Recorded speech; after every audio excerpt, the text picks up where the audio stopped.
ప్రభు సన్నిధికి కూడి వచ్చిన మీ అందరికీ వందనాలు. అందరికీ వందనాలు. దేవునికి స్తోత్రాలు. దైవజనులకు ప్రత్యేకమైన వందనాలు. ఈ సమయంలో పరిశుద్ధ గ్రంథంలో నుండి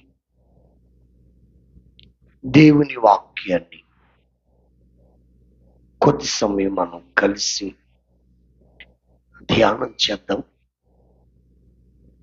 పరిశుద్ధాత్ముడు మనందరితో మాట్లాడును గాక. దేవుని వాక్యాన్ని మనం వింటూ ఉన్నప్పుడే ప్రతి ఒక్కరిలో కూడా ఆత్మ కార్యములు జరుగును గాక.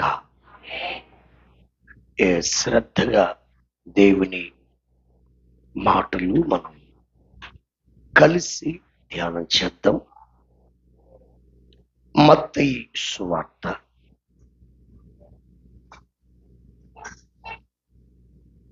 16వ అధ్యాయం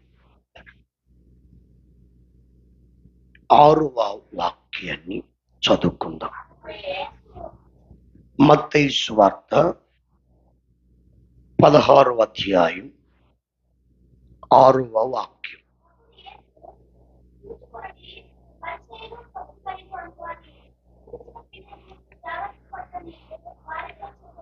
మరొక్కసారి యేసు చూచుకొనుడి.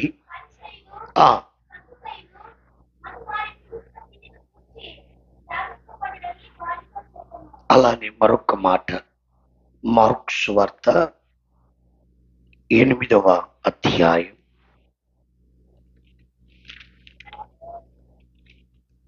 15వ వాక్యం. మార్కు సువార్త 8వ అధ్యాయం 15వ వాక్యం.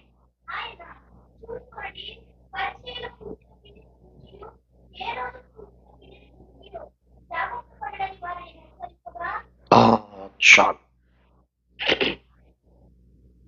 కొద్దిసేపు ఈ మాటలు మనం అందరం కలిసి ధ్యానం చేద్దాం. యేసు ప్రభు తన శిష్యులతో చెప్తున్న మాటలు 2 వచనాలు చదివాం. మత్తయి సువార్త 16వ అధ్యాయం ఎన్నో వచనం 6వ వాక్యానికి మనం చదువుకున్నాం. చూచుకొనుడి. పరిసయ్యులు సద్దూకయులు అనువారి పులిసిన పిండిని గురించి జాగ్రత్త పడుడి. యేసు ప్రభు తన శిష్యుల్ని జాగ్రత్త పడమని హెచ్చరిక చేస్తున్నాడు. నేను గడిచిన రాత్రి మీతో ఒక మాట పంచుకున్నాను. అదేమిటంటే, తెస్సలోనిక సంఘంతో పౌలు గారు అన్నాడు, మీరు అంతకంతకు అభివృద్ధి చెందవలెనని హెచ్చరించుచున్నాను. ఏం చేస్తున్నాను అంటే, హెచ్చరిక అనేది అభివృద్ధికి కారణమవుతుంది. హెచ్చరిక అనేది క్షేమానికి కారణమవుతుంది. హెచ్చరిక అనేది దీవెనకు కారణమవుతుంది. Praise the lord.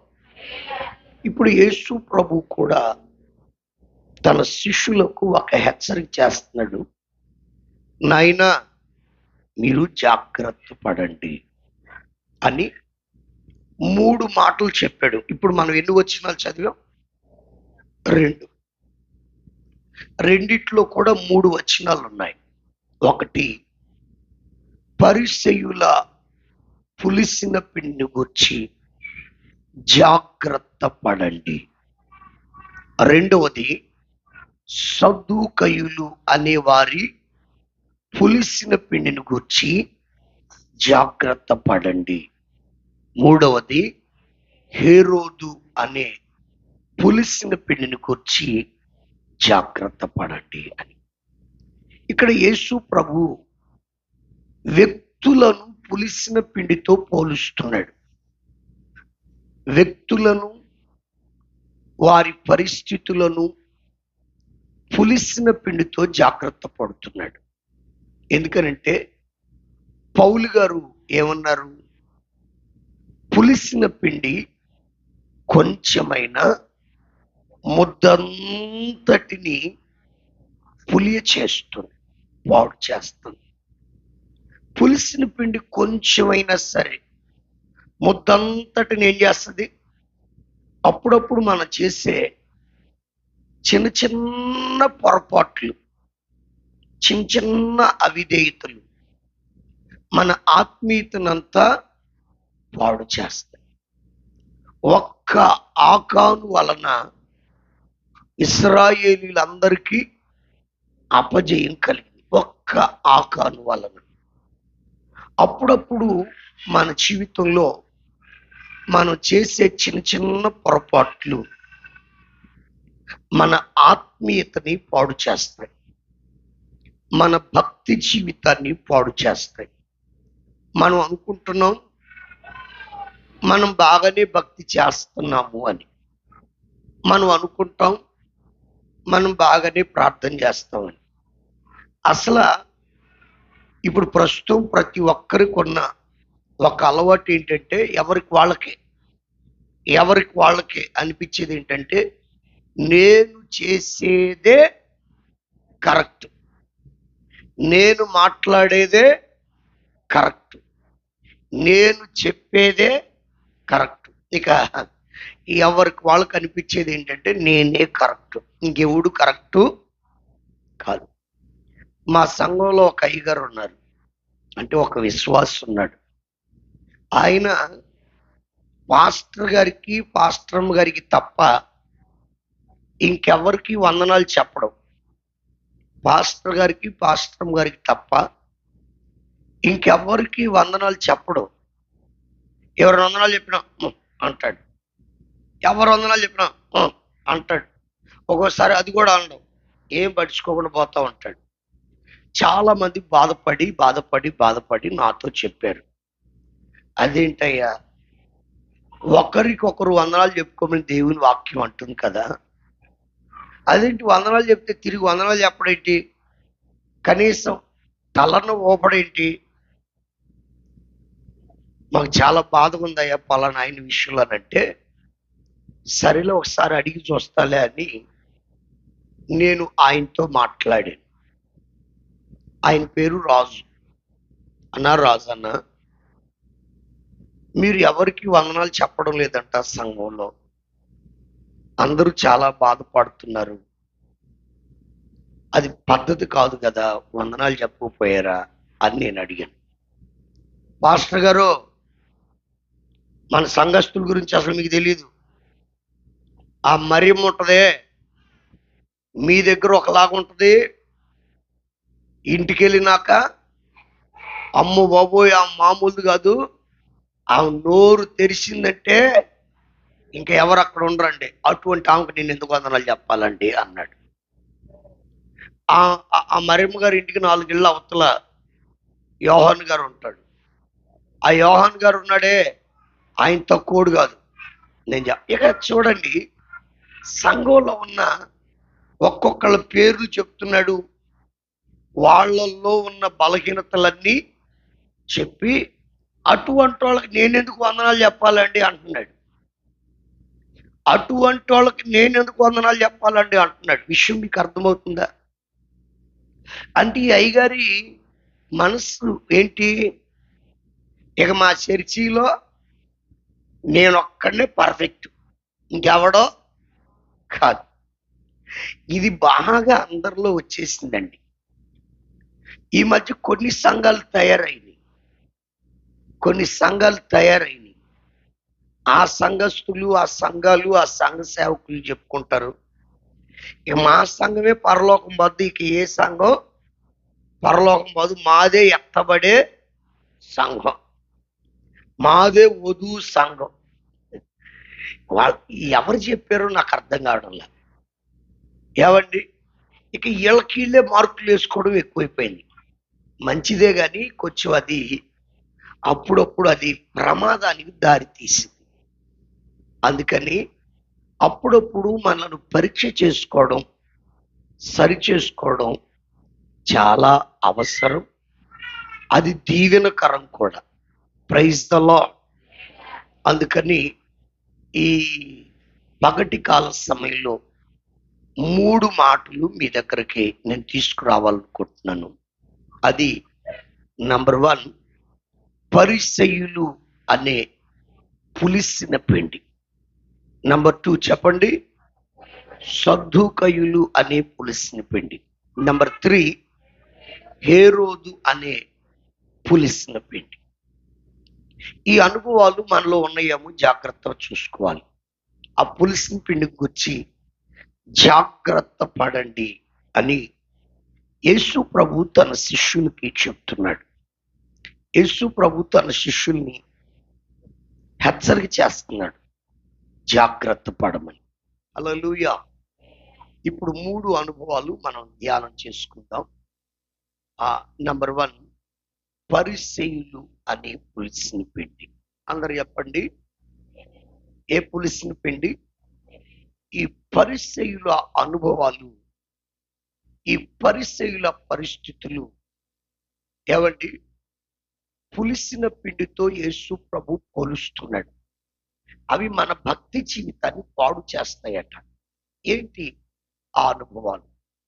చూద్దాం ఒక్కొక్కటి. లూకా సువార్త 18వ అధ్యాయం 9వ వాక్యం. లూకా సువార్త 18వ అధ్యాయం 9వ వాక్యం. తామే నీతిమంతులమని తమ్మును తామే నమ్ముకొని ఇతరులను తృణీకరించు కొందరితో. అది ఎవరితో చెప్తున్నాడట? మేమే నీతిమంతులమని తమ్మును తామే నమ్ముకొని ఇతరులను తృణీకరించే కొందరితో ఈ ఉపమానం చెప్తున్నాడు. కంటిన్యూ చేయండి. ఇద్దరు మనుషులు వెళ్ళారు. చదవండి తల్లి. ఒకడు పరిసయ్యుడు.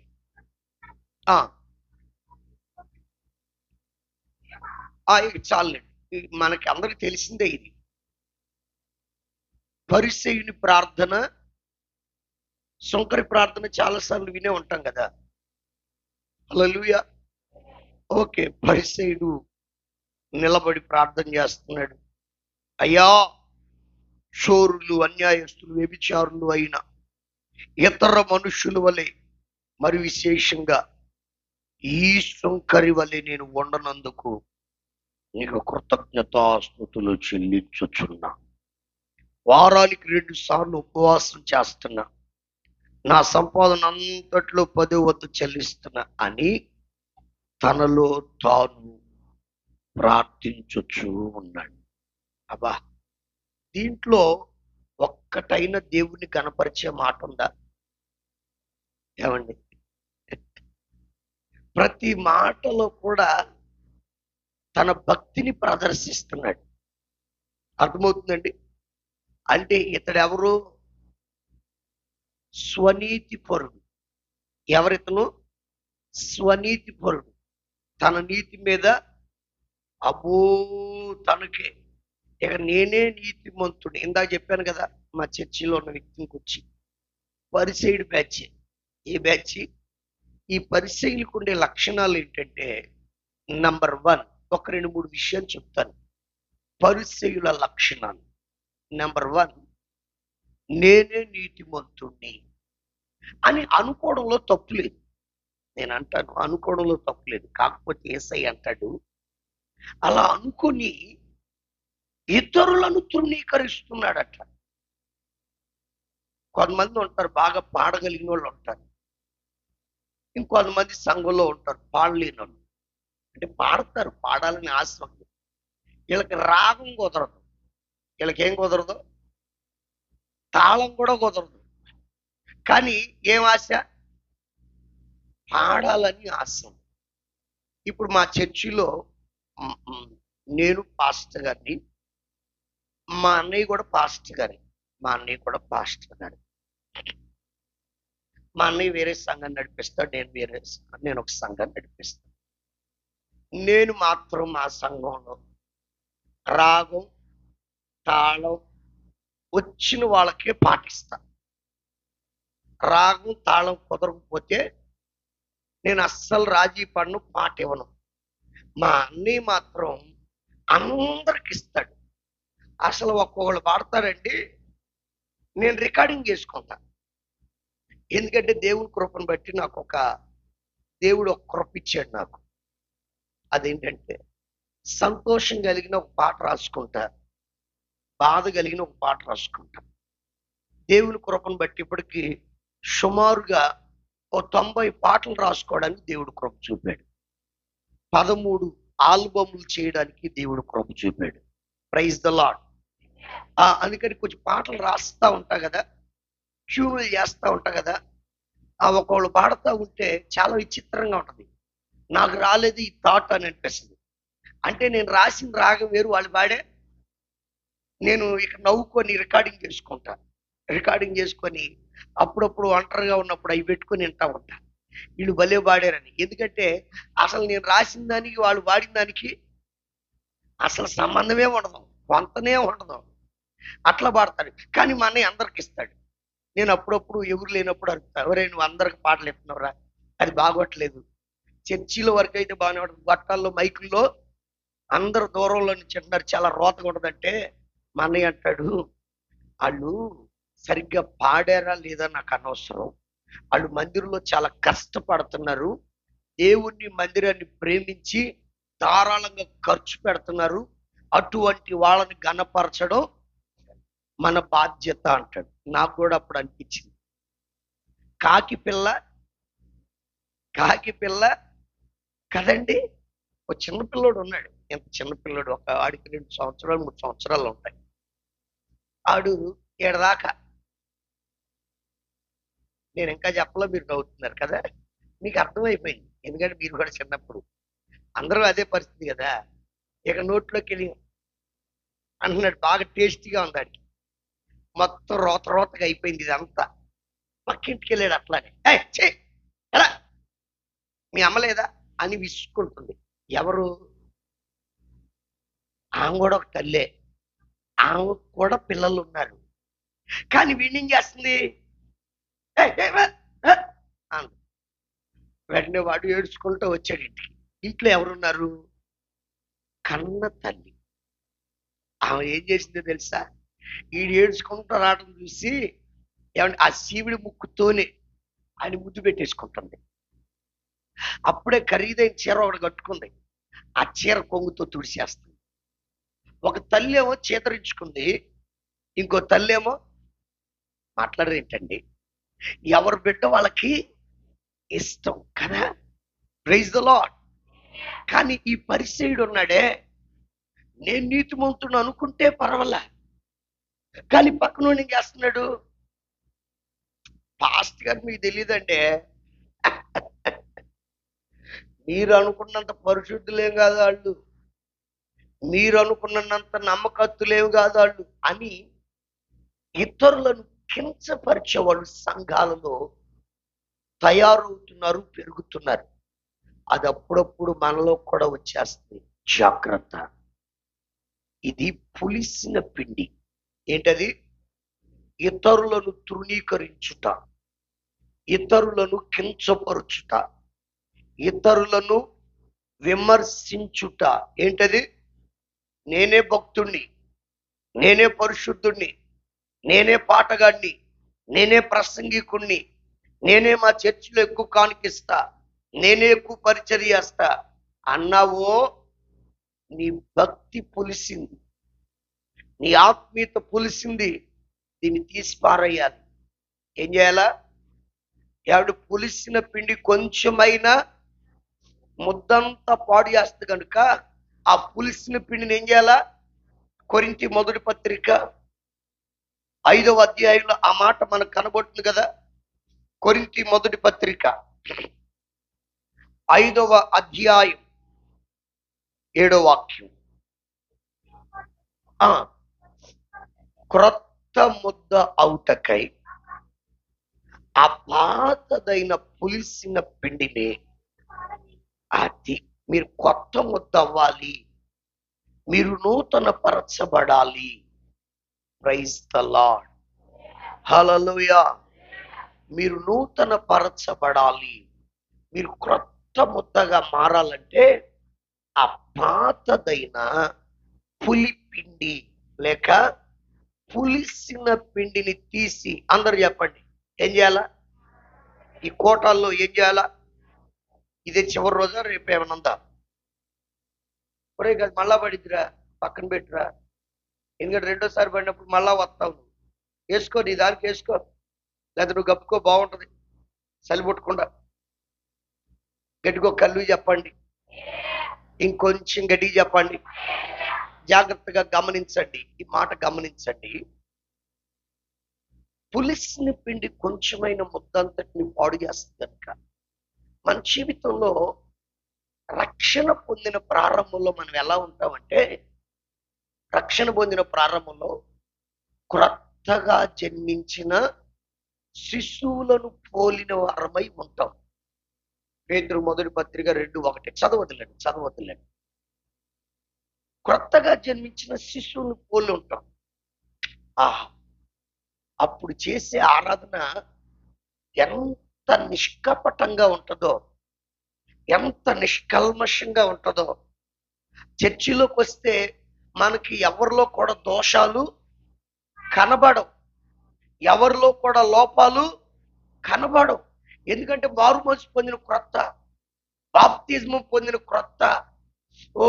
మందిరం అంతా, సంఘం అంతా పరలోకంలాగా అనిపిస్తుంది. మనం మైమర్చిపోయి ఆరాధన చేస్తూ ఉంటాం. కొంచెం ఎక్స్పీరియన్స్ పెరిగే కొలది, ఆత్మీయత పెరిగే కొలది మనకు పక్కన వాళ్ళందరూ ఎలా కనబడతారు? అబ్బో, పాపుల్లాగా కనబడతారంట సిస్టర్ గారు చెప్తున్నారు. నిజమే. ఇక మనం ఒక్కడమే పెద్ద పరిశుద్ధులు, ఇక పక్కన వాళ్ళంతా. మీరు ఎంత ప్రశాంతంగా వింటున్నారో. హల్లెలూయా. మీరు ఎట్లా కనుక్కుంటే సాయంత్రం దాకా చెప్పొచ్చు. ఆ నిండు కొండలా కూర్చున్నారు. తినొచ్చారో తినకుండా వచ్చారో తెలియదు కానీ అబ్బా గట్టిగో కళ్ళు చెప్పండి. హల్లెలూయా. ఈ పరిసయుడు కొన్నది ఏంటంటే, ఇతరులను త్రుని అతని కోసమే ఈ ఉపమానం చెప్తున్నాడు. శంకర్ వచ్చాడు, ఏమండి, గుండెలు బాదుకుంటున్నాడు. ఆకాశం వైపు కన్నులెత్తుటకైనా ధైర్యం సరిపోవడం లేదు. బిగ్గరగా కేకలు వేస్తున్నాడు, దేవా పాపినైనా నన్ను కరుణించు నాయన. హల్లెలూయా. పాపినైనా నన్ను కరుణించు బాబు. ఆహా, ఎంత చక్కటి ప్రార్థన. ఇంతకుముందు ఆయన చేసిన ఘనకార్యాలని చెప్పాడు. ఈయన మాత్రం తనలో ఉన్న లోపాలు ఒప్పుకుంటున్నాడు. హల్లెలూయా. దేవుని వాక్యం చెప్తుంది కదా, అతిక్రమములను దాచిపెట్టువాడు వర్ధిల్లడు, వాటిని ఒప్పుకొని విడిచిపెట్టువాడు కనికరం పొందుతాడు. ఆమేన్. హల్లెలూయా. ఏం పొందుతాడు? కనికరాన్ని పొందుతాడు. కనుక ఈరోజు మనం నేర్చుకోవలసిన పాఠం ఏంటంటే, పరిసయ్యులలో ఉన్న ఆ పులిసిన అనుభవాలు. నెంబర్ 1, మేమే నీతిమంతులమని అనుకొని ఇతరులను తృణీకరించుట. ఇక నెంబర్ 2, మార్కు సువార్త 7వ అధ్యాయం. మార్కు సువార్త 7వ అధ్యాయం 5, 6, 7 వాక్యాలు. మార్కు సువార్త 7వ అధ్యాయం 5, 6, 7 వాక్యాలు.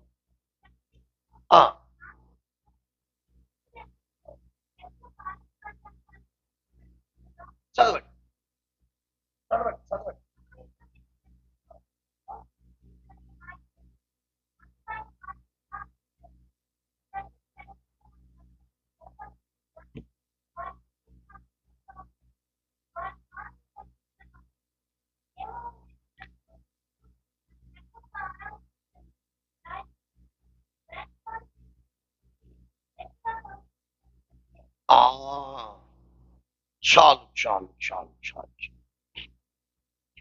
వీళ్ళ గురించి యేసు ప్రభు చెప్తున్నాడు పరిశీలన గురించి.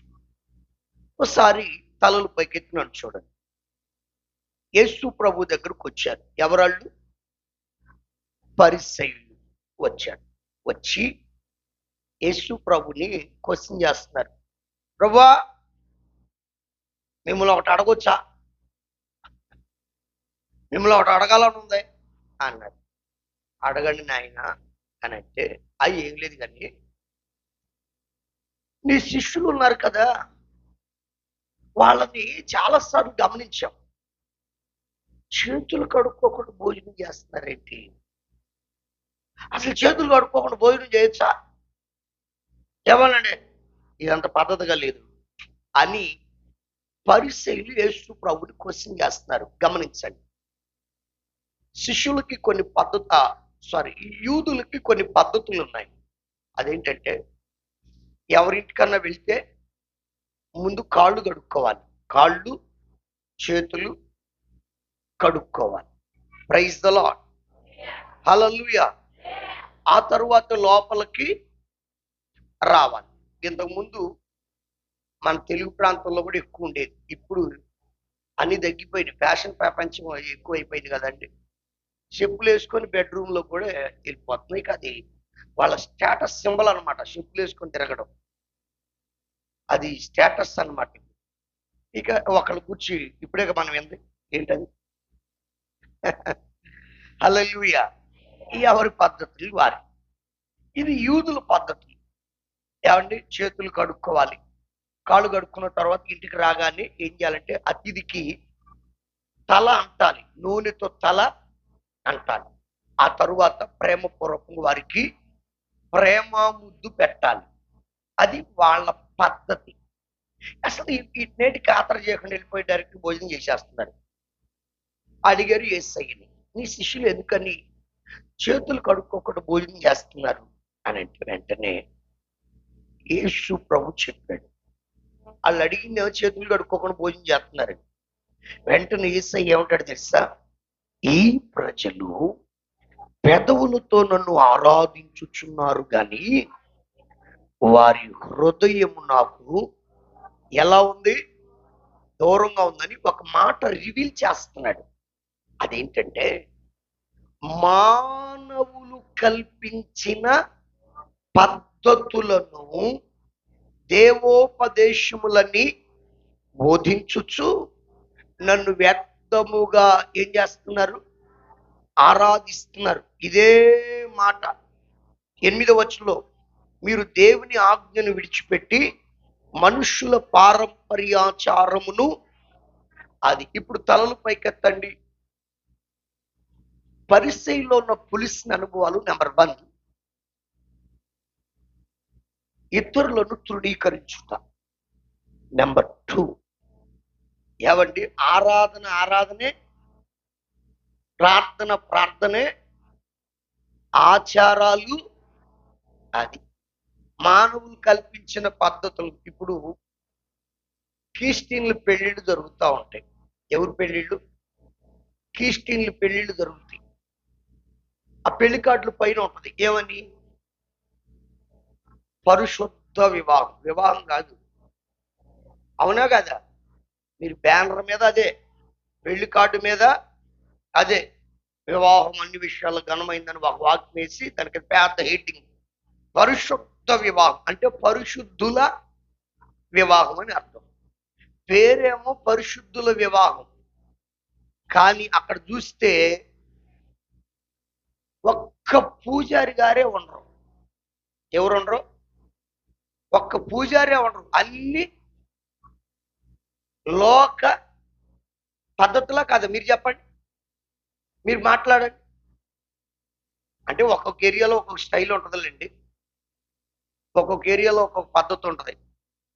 మన ఈ మధ్య నాకు ఒకటి తెలిసింది. మా ఊర్లో నేను పరిచయం చేస్తున్న కంచిచర్లలో ఓ పాస్టర్ గారంట తన కుమార్తె పెళ్లికి ముందు ఏదో చేస్తారంట కదండి. అదేనమ్మా, అదే నేను ఈ మధ్య ఏంటిది, హల్దే చెల్దే ఆ, ఆ, ఫంక్షన్. హల్దీ ఫంక్షన్ అంట, నాకు తెలియలే. ఒకళ్ళు చెప్పారు నాకు, అప్పుడు తెలుసుకున్నానండి. హల్దీ ఫంక్షన్ ఏం చేస్తారమ్మా? పసుపు పసుపు పూసుకుంటారు, వచ్చిన వాళ్ళకి పోస్తారు. ఈ అమ్మాయి మీద పసుపు నీళ్లు పోస్తారు. ఈ బైబిల్లో ఉన్నాయా? ఇవి ఎవరు కల్పించిన పద్ధతులు? అదేమంటే పసుపు మంచిది, యాంటీబయాటిక్, ఏటిక్, అది పెద్ద తప్పేమి. ఏమండి, చక్కగా నీకు యాంటీబయాటిక్ అంటే శుభ్రంగా పాలల్లో ఒక అర స్పూన్ వేసుకొని తాగు, అది లోపలికి వెళ్ళింది ఇంకా మంచిది. లేదా యాంటీబయాటిక్ కావాలి అని అంటే పేడ ఉంటుంది కదా, పేడ, ఆ పేడ తీసుకొచ్చి ఇంటి ముందు కళ్ళాపు చల్లుకుంటే కావలసినంత వస్తుంది, బ్యాక్టీరియాలు చంపేది. అవునా కదా? మీరు చెప్పండి. పసుపే రాసుకోమని ఏముంది? ఇది ఏంటది? ఇది మాకెట తెలిసిందంటే మా చర్చి విశ్వాసి ఒక సిస్టర్ గారు వెళ్ళారు అక్కడికి. అంటే వాళ్ళ అమ్మగారు ఆ చర్చికి వెళ్తారు, ఈవిడ గారు మా దగ్గరికి వస్తుంది. ఏదో పిలిస్తే వెళ్ళారు. తీరా చూస్తే అందరికి పోతున్నారంట. ఏడ ఏంటది? ఆ గంధం, ఆ పసుపు గంధం కలిపి ఏదో పోస్తారు కదండి, పోతున్నారంట. ఈవిడ దగ్గర కూడా వచ్చారంట పోతామని. మాకు వద్దండి, అసలు ఇది వద్దనే కదా మేము రక్షణ పొందింది, మళ్ళా దీంట్లోకి మేము ఎందుకు వస్తాం? ఈ మధ్య దేవుని పిల్లలు ఎట్ట తయారయ్యారంటే ప్రార్థనే, పద్ధతులే, ప్రార్థనే, వాస్తు వాస్తే. ఇల్లు కొనాలంటే వాస్తు, ఇల్లు కట్టాలంటే వాస్తు.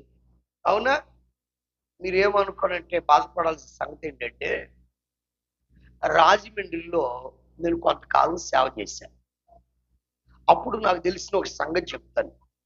ఓ పాస్టర్ గారు మందిరం కట్టారండి. పాస్టర్ గారు మందిరం కట్టారు.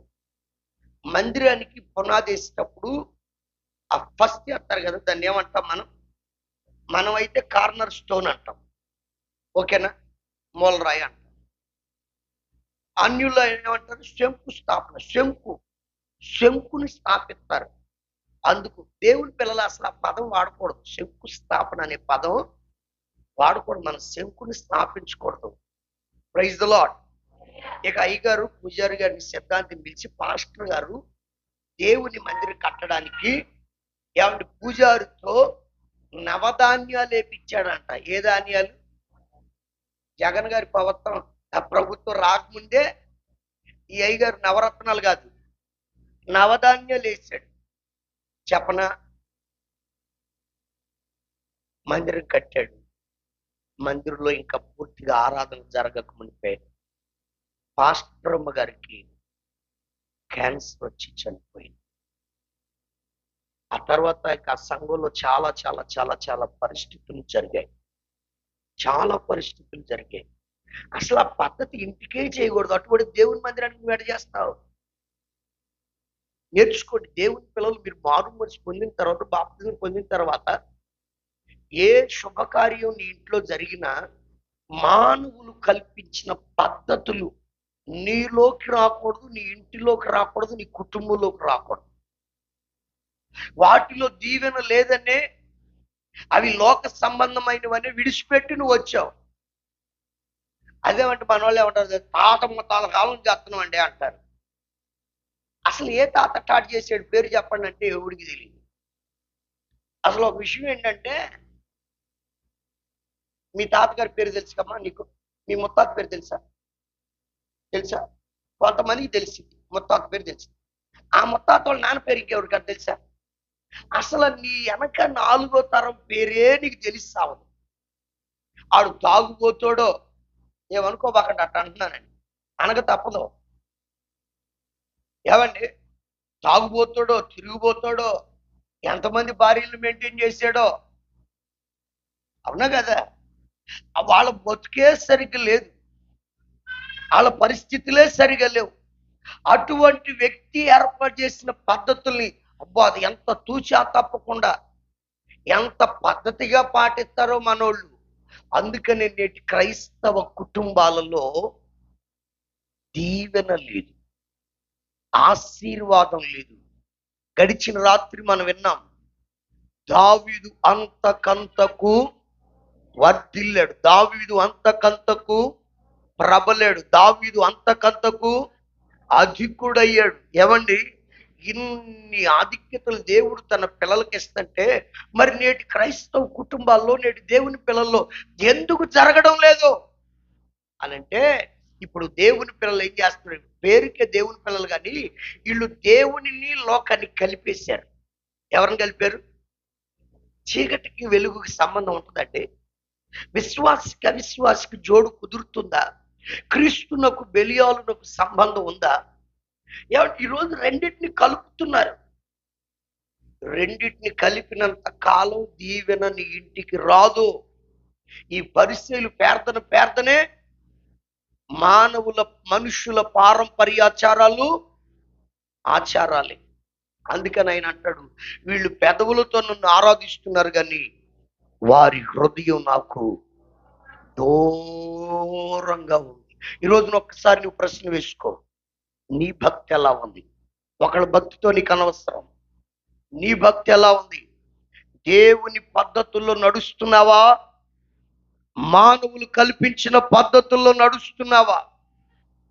ఈ రోజున నీ ఆత్మీయ అనుభవాలు, నీ ఆత్మీయ జీవితం, నీ ఆత్మీయ ఎదుగుదల ఎలా ఉంది? ప్రశ్న వేసుకుంటే అది ఒకవేళ పులిసిన పిండిగా ఉంటే దాన్ని తీసి పారవే. ప్రైజ్ ది లార్డ్, హల్లెలూయా. ఆ పులిసిన పిండిని ఏం చేయాలి చెప్పండి, అందరూ చెప్పండి. తీసి పారవేయాలి. అలా నువ్వు చేయగలిగితే నువ్వు క్రొత్త ముద్దగా మారుతావు. Praise the lord. మూడో మాట కూడా చూద్దాం, అక్కడే ఉంది. మూడో మాట కూడా అక్కడే ఉంది. 7వ వచనం ముగింపులో, 7వ వచనం, అదే మార్కు సువార్త 7వ అధ్యాయం 7వ వచనం ముగింపులో, వేషధారులైన మిమ్మును గూర్చి యెషయా ప్రవచించింది కరెక్టే, నీకు సరిపోద్ది. ఎవరిళ్ళు? అది వెరీ సింపుల్. ఏంటది? వేషధారులు అనండి, అనండి. ఏమండి, మీరు గమనిస్తే మత్తయి సువార్త 23వ అధ్యాయం కంటిన్యూగా చదవబాకండి, నేను చెప్పిన వచ్చిన జస్ట్ ప్రారంభించండి. మత్తయి సువార్త ఎన్నో అధ్యాయం? 23వ అధ్యాయం 13వ వచనం. అయ్యో 15వ వచనం, 23వ వచనం, 25, 27, 29. అయ్యి బాబోయ్, అసలు ఎవరు నన్ను ఇన్నిసార్లు అటు ఊరుకుంటారంటే మాట్లాడరు ఏంటంటే? ఇన్నిసార్లు అంటే ఊరుకుంటారా? ఏదో ఒకసారి 2 సార్లు అంటే అనుకుంటారు, కానీ ఇన్నిసార్లు అయ్యో వేషధారులైన శాస్త్రులారా, పరిసయ్యులారా, ఏమని సంబోధిస్తున్నాడు? వేషధారు. పరిసయ్యులు ఎవరు? అన్ని టిప్ టాప్ గా, అన్ని వేషం మాత్రం బాగుంటది, కానీ లోపల ఆత్మీయత మాత్రం. ఇంకా మత్తయి సువార్తలు అంటాడు, వీళ్ళట వీధుల మధ్యలో నిలబడి నిలువుటంగిలు వేసుకొని దీర్ఘ ప్రార్థనలు చేస్తారట. ఏ ప్రార్థనలో? దీర్ఘ ప్రార్థనలు చేస్తారట. కానీ వీళ్ళు ఎవరని యేసు ప్రభు చెప్తున్నాడు? యేసు ప్రభు అన్నాడు, వేశ్యనైనా క్షమిస్తాను కానీ రోజున వేషంలాగా చేయొద్దు భక్తిని. హల్లెలూయా. 3 అనుభవాలు చెప్పాను. పరిసయ్యులో 3 అనుభవాలు. నెంబర్ 1, మేమే నీతిమంతులు అనుకొని ఇతరులను తృణీకరించడం. నెంబర్ 2, మానవులు కల్పించిన పద్ధతులను దైవ ఉపదేశాలుగా ఆరాధించుట, బోధించుట, పాటించుట, ఇక అన్ని వాటిలో మునిగి తేలుతున్నారు. 3వది వేషధారులు. అందరు చెప్పండి. మూడవది ఎవరు వీళ్ళు? వేషధారులు. కానీ దానికి తగిన భక్తి లేదు. ఈ రోజున బైబిల్ పట్టడం ప్రాముఖ్యం కాదు. Praise the Lord. దానికి తగిన ప్రవర్తన మనలో ఉండాలి, ఆత్మీయత ఉండాలి. Praise the Lord. ఇది పరిసయ్యుల పులిసిన పిండి. అందరు ఆ పదాన్ని చెప్పండి. ఏ పులిసిన పిండి ఇది? 3 అనుభవాలు చెప్పా. ఇక నెంబర్ 2 సద్దూకయ్యులు.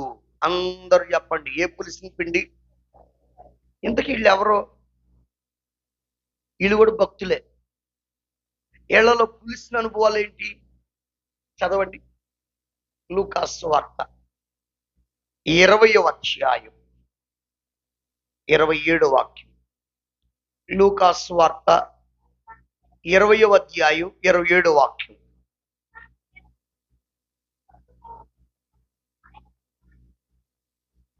చాలు చాలు, అక్కడే లైన్ మనకు అర్థమైపోయింది.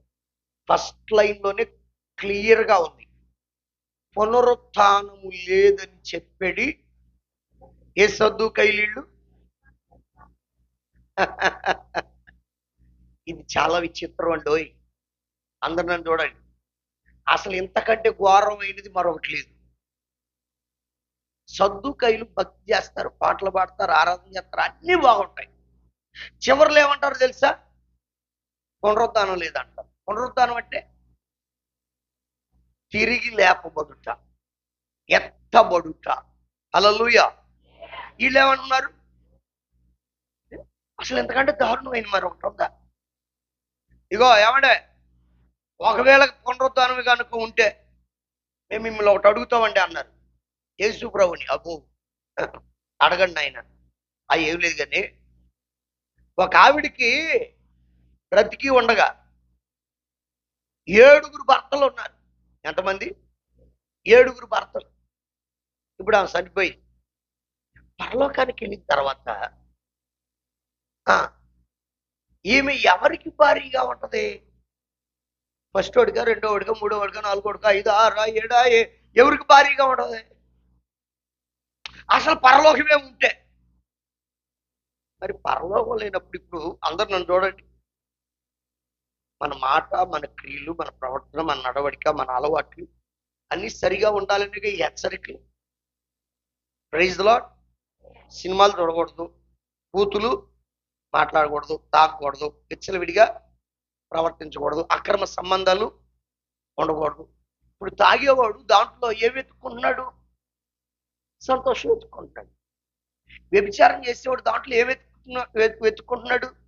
సంతోషం వెతుక్కుంటున్నాడు. సినిమాల చుట్టూ తిరిగేవాడు ఏం వెతుక్కుంటున్నాడు? అంతే కదా. అవన్నీ వద్దని వదిలిపెట్టావు. ఎందుకనంటే ఇంతకంటే సంతోషమైంది పరలోకంలో ఉంది. Praise the Lord. అక్కడికి వెళ్ళాలంటే వీటిని విడిచిపెట్టాలని కదా.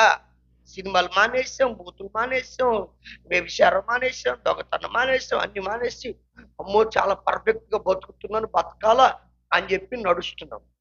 ఇంత చేసి పరలోకం లేకపోతే ఇవన్నీ మారడం ఎందుకండి? నోరు కట్టేసుకున్నావు, కళ్ళు కట్టేసుకున్నావు, శరీరాన్ని అదుపులో పెట్టుకున్నావు. అసలు ఇంతకంటే దౌర్భాగ్యం మరొకటి ఉందా? చదవండి ఆ మాట. తల్లి కొరింథీ మొదటి పత్రిక 15వ అధ్యాయం 19వ వాక్యం. కొరింథీ మొదటి పత్రిక 15వ అధ్యాయం 19వ వాక్యం. అదిగో అక్కడ చాలా క్లియర్ గా పౌలు గారు చెప్తాడు, ఈ జీవిత కాలము మట్టుకే మనము క్రీస్తునందు, అంటే ఈ జీవిత కాలం వరకే మనం గనుక నిరీక్షిస్తే మనుషులందరికంటే ఏమై ఉంటాం? మనకంటే దౌర్భాగ్యుడు లేడుగా. అంటే ఇటు ఈ ఎంజాయ్మెంట్ లేదు, అటు ఆ ఎంజాయ్మెంట్. అవునా? ఈ రోజున చాలా మంది భక్తి ఇలానే ఉందండి. ఒక తల్లిగారు ఉందండి ఒక ఊరిలో. నేను ఏ ఊరికి వెళ్ళినా 2-2.5 గంటల వాక్యం చెప్తా. నీకు చెప్పలేదు, 2-2.5 గంటలు చెప్తే వాక్యం. ఆ ఊరికి వెళ్తే మాత్రం 20 నిమిషాలు, అరగంటే. ఎక్కువసేపు చెప్పానంటే అరగంటే. ఎందుకనంటే నాకు ఆ ఊర్లో మధ్యలో కూర్చుంటది ఒక తల్లి. ఆవిడంటే భయం నాకు. ఆవిడంటే భయం. ఎక్కడికి పోయినా టేజీ అల్లడిచ్చేస్తా. ఆడకు పోతే మాత్రం కంట్రోల్లో ఉంటా. ఎక్కడికి వెళ్ళినా 2-2.5 గంటలు వాక్యం చెప్తా. అక్కడ 20 నిమిషాలే. ఏం సంగతి అంటే ఆ మధ్యలో కూర్చుంటది ఒక ఆవిడ. 70 సంవత్సరాల పైనే ఉంటాయి వయసు. తల బండిపోయింది, నెరిసిపోయింది. ఆమె ఏమంటదో తెలుసు ఎప్పుడు కనపడినా, బాబు మీలాంటి పాత్రలు ఇంతమందిని చూసే అంటది. ఏమంటది? మళ్ళీ ఏమంటదో తెలుసా, నా బుర్రలో ఇన్ని ప్రసంగాలు ఉన్నాయి అంటది. ఇంతమంది సేవకులు చూసా ఇన్ని ప్రసంగాలు ఉన్నాయి అంటది. ఇక అన్నప్పుడల్లా నాకు గుండె గుబేలు అంటది. ఇప్పుడు చరిత్ర కాదులేండి, 20 సంవత్సరాల క్రితం జరిగింది చెప్తున్నాను. ఎందుకంటే ఎక్కడ తప్పు చెప్పేస్తాను, ఎక్కడ దొరికిపోతాను అని భయంగా చెప్పేవాడిని. త్వరగా ముగిచ్చేసేవాడిని. ఒకసారి వచ్చిందంటే డేరు వచ్చి, తల్లి నీతో ఒకసారి మాట్లాడాలన్నా. రా బాబు, ఒకసారి కాదు, నీకు ఎప్పుడు రావాలనిపిస్తే అప్పుడు రా. నీకే ప్రసంగం కావాలంటే ఆ ప్రసంగం అడుగు, చెప్పేస్తా. ఎల్లు, నువ్వు ఎక్కడైనా చెప్పుకో అని అంటుంది. ప్రసంగాలు నేర్పిస్తుందంట నాకు. సరే తల్లి అని చెప్పి వెళ్ళి అమ్మా పరలోకం గురించి, యేసు ప్రభు రాకడ గురించి చాలా మంది రకరకాలుగా చెప్తున్నారు. కొంచెం నాకు బోల్డని డౌట్లు ఉన్నాయి అమ్మా, కొంచెం వాటన్నిటిని క్లియర్ చేయి తల్లి అని అంటే, ఇక కూర్చోబెట్టి గంట సేపు చెప్పింది. పరలోకం అట్లా ఇట్లా 12 పునాలు, 12 రత్నాలు, 12 ముత్యాలు, 12 గుమ్మాలు, 12 సింహాసనాలు అని చెప్పి ప్రకటన గ్రంథంలో ఉన్న 12 పక్కన పెట్టింది. ఇక మొత్తం చెప్పింది. ఇక ఎట్లా చెప్పిందంటే కళ్ళ ముందు పరలోకం కనబడేటట్టు చెప్పింది. అంత నీట్ అండ్ క్లీన్ గా చెప్పింది. అంత అయిపోయినాక తల్లి ఇంకొక మాట అడగనాను. ఒకటేందయ్యా, ఎన్నైనా అడుగయ్యా. ఇంత చక్కగా చెప్తున్నారు తల్లి పరలోకం గురించి. నువ్వు చెప్తుంటే అబ్బా, ఇప్పుడు యేసు ప్రభు వచ్చేస్తే వెళ్ళిపోతే బాగుండు అనిపిస్తుంది తల్లి. కాకపోతే ఒక ప్రశ్న ఉందమ్మా అన్న. అడుగు నాయన, ఒకటే ఎందుకు వచ్చుకుంటావు, అడుగు. అంత గొప్ప పరలోకంలోకి నువ్వు వెళ్తావా అన్న. ఏంటది? నువ్వు వెళ్తావా అన్న. ఇక చూడండి, ఒక్కసారి ఆమె రూపం మహంకాళి రూపం అయిపోయింది. వచ్చావా, అడిగావా, నేను చెప్పానా, విన్నావా, వెళ్ళావా, అట్టుండాలి. కానీ పరలోకం ఎవడు పోతాడు, ఎవడు వెళ్ళడం, ఎవడికేం తెలుసాయా? ఏంటది? ఎవడు పోతాడో ఎవడికి అసలు ఉందో లేదో ఎవడికేం తెలుసు. ఏంటది? ఇందాకేమో ఉంది గుమ్మాలు, ముత్యాలు, రత్నాలు, శతనాలు, ఎన్ని చెప్పింది. ఇప్పుడు ఏమంటుంది? అసలు నువ్వు వెళ్తావా అంటే మాత్రం ఇక అగ్గి మీద గుగ్గిలు అయిపోయి ఎవడు వెళ్తాడు ఎవడ అంటుంది. ఇక అర్థం కాకుండా మాట్లాడదు. ఇంకోసారి వచ్చే పద్ధతి ఉండదు అంటుంది. అసలు సంగతి ఏంటంటే, ఏమో పాటలు తెలుసు, ప్రసంగాలు తెలుసు, కానీ నోటి మాట కుదరదంట తల్లి. మహాతల్లి పొద్దుడు గొడవ పెట్టుకుంటే పక్కింటి వాళ్ళతో మధ్యరాత్రి దాకా వదలంట తల్లి. ఇన్ని కథలు ఉన్నాయి అమ్మ దగ్గర. వయసు 70 కానీ ముసలిదే కానీ వేస్తే మహానుభావురాలు. ఇక ఆమెకు చరిత్ర ఆమెకు తెలుసు కదా. ఇక చూడండి, అంటే ఆమెకి ఏం లేదు, పరలోకాన్ని గురించి తెలుసు, కానీ ఆ పరలోకానికి వెళ్తాను నిరీక్షణ ఆమెకి. ఈ రోజున వింటున్నారు, ప్రసంగాలు వింటున్నారు, రాసుకుంటున్నారు, అప్పచెప్తున్నారు. నాకు తెలిసి ప్రస్తుత దినాల్లో విశ్వాసులకైతే, నాకు తెలిసి నా అవగాహన మేరకు, ప్రస్తుతం ఉన్న విశ్వాసులకి పాస్టర్ల కంటే ఎక్కువ ప్రసంగాలు తెలుసు. అర్థమవుతుందండి? ఇని మైండ్ నిండిపోయింది. హల్లెలూయా. కాకపోతే మన దగ్గర ఉన్న దౌర్భాగ్యం ఏంటంటే, ఉన్న 10 ప్రసంగాల్లో 2 ప్రసంగాలు కూడా ఆశ్రయించాం. అది దౌర్భాగ్యం. అవునా కదా? మీరేంటి సీరియస్ చూస్తున్నారు?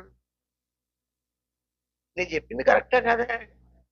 అరే మరి ఎంత భక్తి చేసి ఏమి లేదని చెప్తున్నారు, పునరుద్ధానం లేదని చెప్తున్నారు, పునరుద్ధానం లేదని చెప్తున్నారు.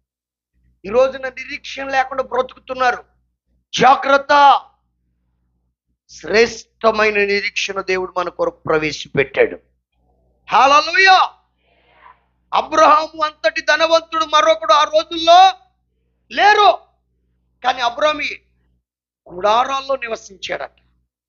ఎందుకనంటే ఎబ్రీ పత్రికలో ఉంది, దేవుడు దేనికి శిల్పియు నిర్మాణకుడు ఉన్నాడు, పునాదులు కలిగిన ఆ పట్టణం కొరకు అబ్రహాము ఎదురు చూచాడు. Praise the Lord. ఏమండి, వేల సంవత్సరాల క్రితమే అబ్రహాము గుడారాల్లో నివసించాడు. అంత నిరీక్షణతో మన పితరులుంటే మనమేమో రక్షణ పొందిన 4 రోజులకే లోకంలో కలిసిపోతున్నాం. బాప్తిజం పొందిన 4 నెలలకే మరలా లోకానుసారంగా నడుస్తున్నాం. ఎందుకైనా దేవుడిని రక్షించుకుంది? ఎందుకైనా నిన్ను సంఘంలో కట్టింది? ఎందుకైనా దేవుడు నిన్ను సహవాసంలో చేర్చింది? ఈ పులిసిన పిండిని తీసిపారవి. హల్లెలూయా. నంబర్ 1 పరిసయ్యుల పులిసిన పిండి. నంబర్ 2 సద్దూకాయల పులిసిన పిండి. మూడో పిండి గురించి చెప్పి నేను ముగిస్తాను. నంబర్ 3 ఎవరు ఎవరు హేరోదు పులిసిన పిండి.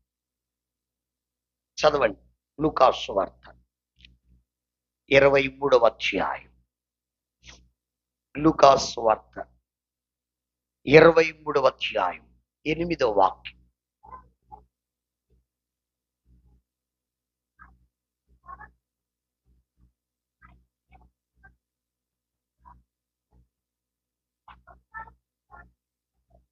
చాలు తలలు పైకెత్తి నన్ను చూడండి. హేరోదు యేసు ప్రభుని తీసుకొచ్చారండి యూదులందరూ పట్టుకొని, సిలువేయమని తీసుకొని వచ్చాడు. అప్పుడు హేరోదట యేసయ్య చూచి మిక్కిలి సంతోషపడ్డాడట. అందరు చెప్పండి, మిక్కిలి సంతోషపడ్డాడు. అట్ ద సేమ్ టైం యేసు ప్రభు ఏదైనా ఒక సూచక్రియ చేస్తే చూడాలని నిరీక్షించాడట, ఆశపడ్డాడట, కోరుకున్నాడట. ఎందుకంటే అంతమంది బోళ్ళని విషయాలు చెప్పారు. యేసు ప్రభు గుడ్డోడు చూపించాడు, కుంటాడు కాళ్ళు ఇచ్చాడు, గొప్ప కార్యాలు బోళ్ళని చేశాడని చెప్పేసరికి మనోళ్ళు కూడా చూడండి ఎట్లాంటి కోటాలకు తక్కువ వస్తారు. అద్భుతాలు జరుగుతున్నాయి, కుర్చీలో కూర్చున్నవాడు లేచి నడుస్తున్నాడు అని కనుక చెప్పారనుకోండి, ఆటోలు కట్టించుకుని వెళ్తారంటే. అవునా కదా? కష్టమైన బాధైన తెగ గుంపులు కట్టిపోతాయి. ఎందుకంటే ఏ రోజుకున్న జబ్బే మనకు కూడా ఉంది. మనకేంటిది? అద్భుతాలు కళ్ళ ముందు జరుగుతూ ఉంటే చూడాల. ఏ రోజు కూడా అలానే ఆశపడి యేసు ప్రభుని చూడగానే చాలా సంతోషించాడు. ఇక వెంటనే యేసు ప్రభుని చాలా ప్రశ్నలు వేసాడు. 9వ వచనంలో చాలా ప్రశ్నలు వేసి యేసు ప్రభు ఏ జవాబు ఇవ్వాల.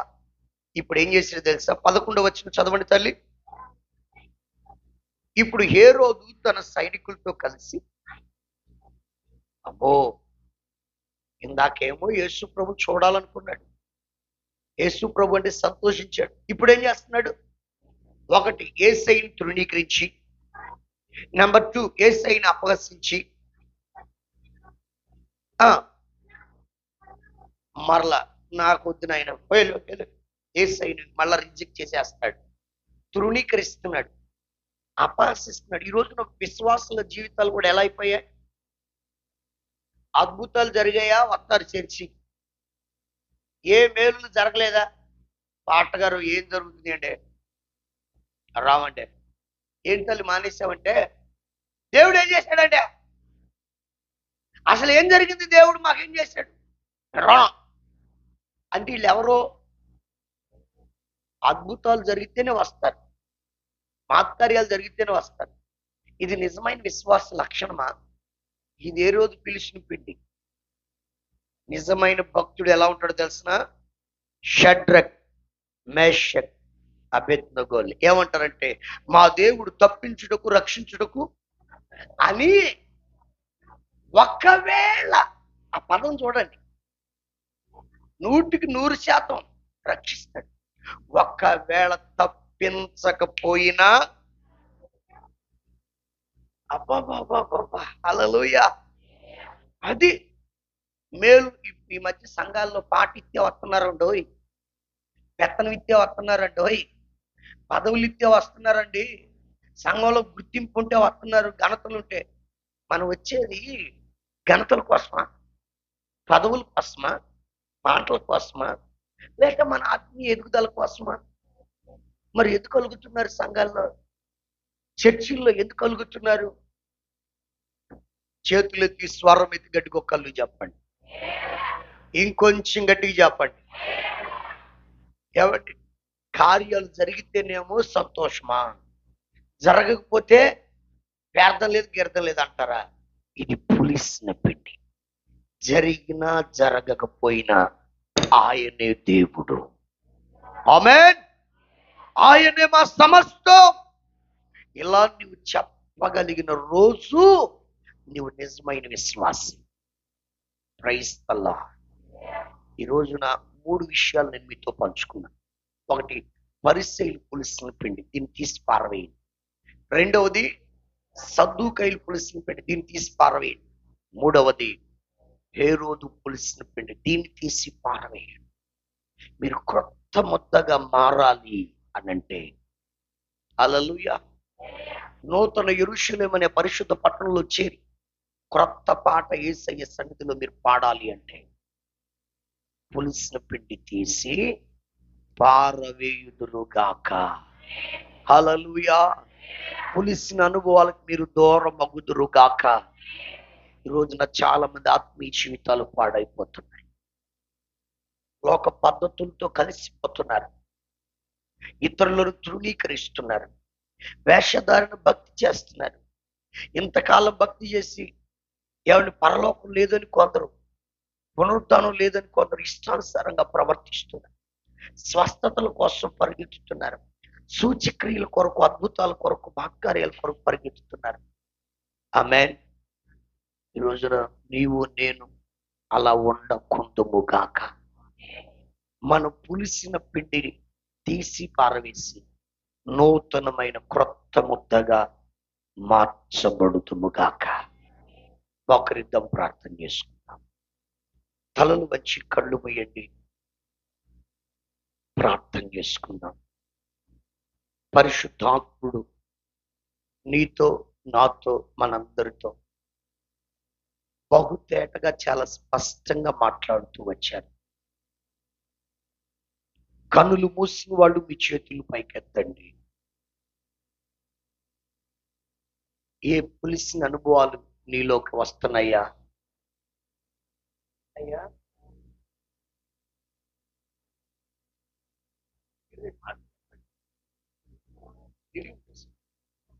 అలా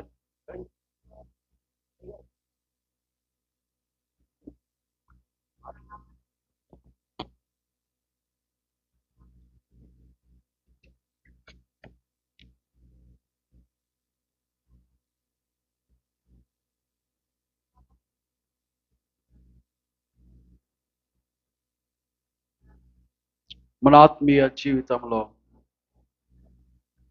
ప్రభువుకి మనకి ఆటంకముగా అడ్డుగా ఉన్న పరిస్థితులను దేవుడు మన ముందు ఉంచాడు.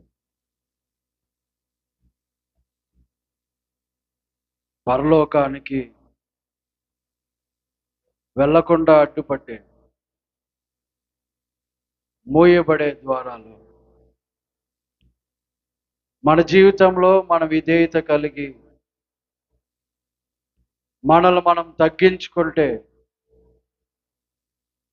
ఆ పులిసిన పిండి మనలో లేకుండా తీసి పాడవేయబడితే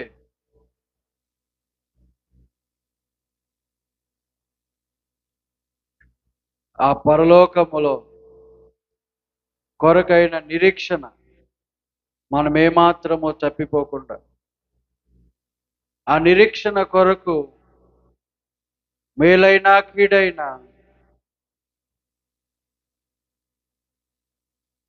కరువైన ఖడ్గమైన ఉపద్రవమైన బాధైన వస్త్రహీనతైన ఏదైనా ప్రభు ప్రేమ నుండి ఎవరు ఎడబాపలేరు. ప్రభు ప్రేమ నుండి ఏది నిన్ను నన్ను కుడి ఎడములకు తొలగిపోనివ్వదు, తొట్టిల్లనివ్వదు.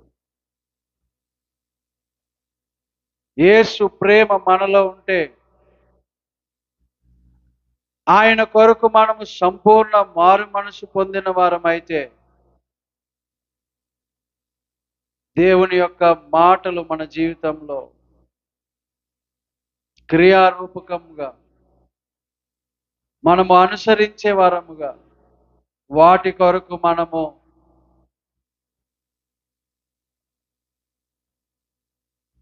ప్రార్థన చేద్దాం. నోరు తెరిచి 2 నిమిషాలు దైవజనుల ద్వారా దేవుడు ఈ మధ్యాహ్న కాల సమయంలో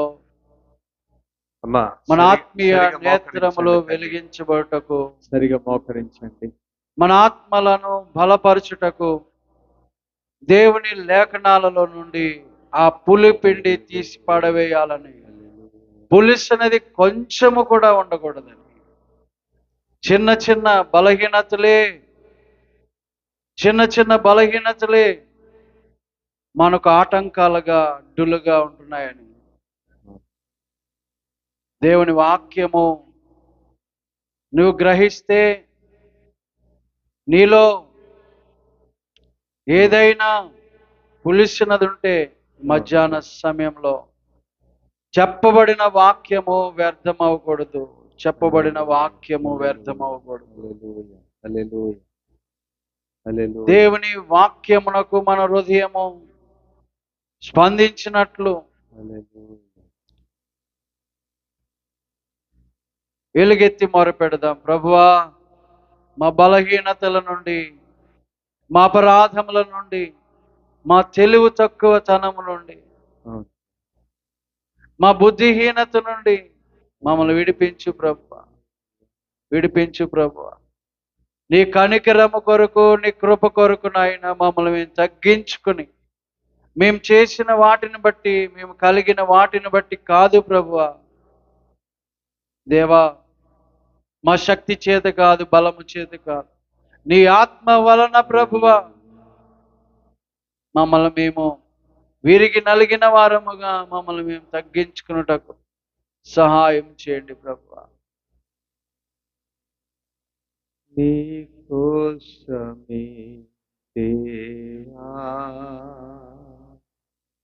నా జీవితం, నీ కోసమే నాలో ఊపిరి ఉండే వరకు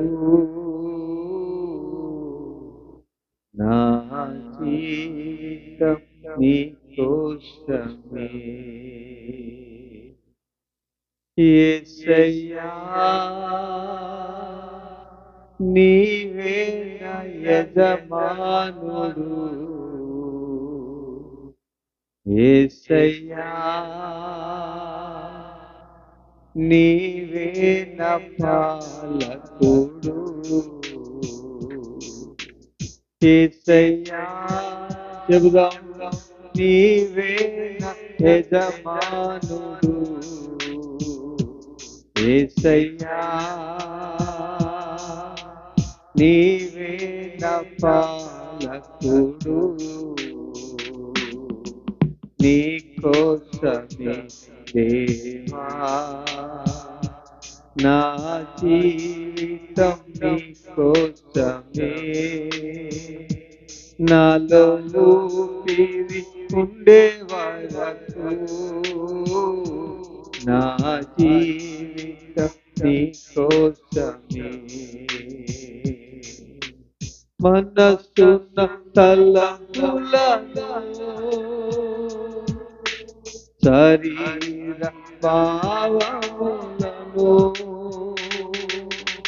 మనసున్న తలంపులను, శరీర భావములను నీవే ఏలుమయ్యా. యేసయ్యా, నీవే కాయుమయ్యా. నీవే ఏలుమయ్యా. యేసయ్యా, నీవే కాయుమయా.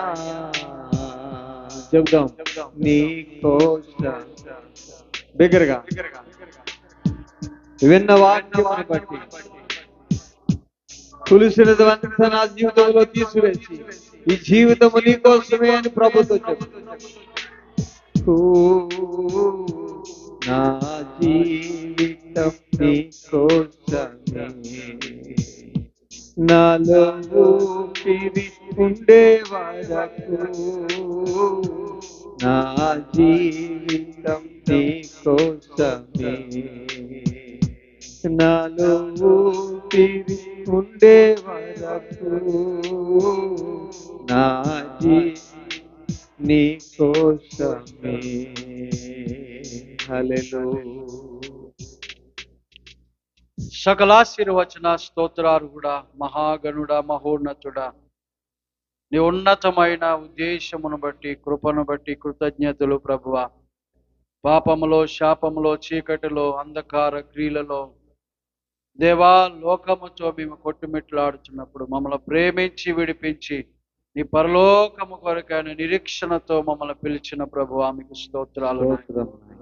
పరిశీల వలె, సద్దుకైల వలె కాక, ఏ రోజు వలె కాక ప్రభువా, నీ కొరకు ప్రభువా, నిత్య నిబంధనకు ప్రభువా, నీ పరలోకమున కొరకైన నిరీక్షణ కొరకు తండ్రి, ఈ లోకంలో మేము పరిశుద్ధులమై, నిందారహితులమై, నిష్కలమశులమై ప్రభువా, నీ యందు భయభక్తులతో దేవా, పాపమునకే మాత్రము చోటు లేక పరిశుద్ధులముగా నేను నిత్యత్వము కొరకు సిద్ధపడటకు సహాయం చేయండి ప్రభువా. నీ దాసు నిలవబెట్టుకుని మాట్లాడిన మాటలను బట్టి స్తోత్రాలు నాయన.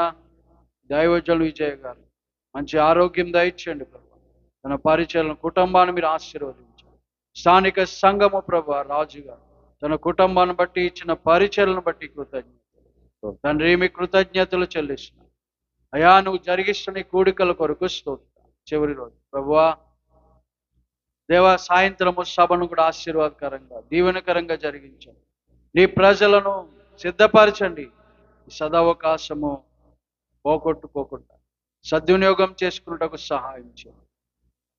సంఘం అంతటిని ప్రభువా మీరు బలపరచమని ప్రార్థిస్తా ఉన్నాను. ఈ పరిచర్య సరిహద్దులు విశాలపరచమని ప్రార్థిస్తా ఉన్నాను. నీ కృపకు అప్పగించుకుంటూ ఇంతవరకు నీ సన్నిధి తోడుగా ఉంచిన మీకే కృతజ్ఞత ఆస్తుతులు చెల్లిస్తాను. మహిమ ఘనత మీకే ఆపాదిస్తాం. నజరుడైన యేసుక్రీస్తు నామములో ప్రార్థిస్తున్నాం తండ్రి, ఆమేన్. మన పరమ తండ్రి ప్రేమ, కుమారుని యొక్క కృప, పరిశుద్ధాత్మని సన్నిధి సహవాసం సదా తోడయుండును గాక. ఆమేన్. God bless. అందరికీ వందనాలు.